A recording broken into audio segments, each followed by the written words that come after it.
బాగున్నన్ని రోజులు నా అంత వాణ్ణి నేనని ఇలా చేతి మీద చెయ్యేసుకు తిరిగాడు. ఏదో చిన్న ఆపద వచ్చింది అంతే. ఇక మళ్ళీ ఆయన ఎక్కడ కనపట్టలేదు. ఏమండి ఎందుకు కనపట్టలేదు అంటే, చిన్న ఆపద వచ్చిందంటే తట్టుకోలేకపోయాడు జీవితంలో. అంటే లక్ష్మీ కటాక్షం లేదు. మీరు బాగా జ్ఞాపకం పెట్టుకోండి.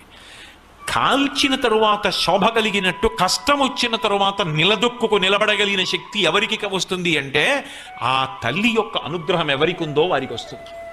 అందుకే లక్ష్మీ కటాక్షము అన్న మాటకు అర్థం కేవలము డబ్బు అని మీరు అనుకొనరాదు. అందుకే తల్లి లోకములనన్నిటినీ చూస్తుంది అన్న మాటకు అర్థం అది. కాబట్టి ఆపదలందు ధైర్యగుణ మంచిత సంపదలందు దాల్మియున్, విశేషమైన ఐశ్వర్యం కలిగిందనుకోండి, ఐశ్వర్యానికి ఉండేటటువంటి దోషం ఏమిటి అంటే అహంకారాన్ని కల్పిస్తుంది. కానీ ఎవరి యందు లక్ష్మీ కటాక్షమున్నది అని చెప్పవలసి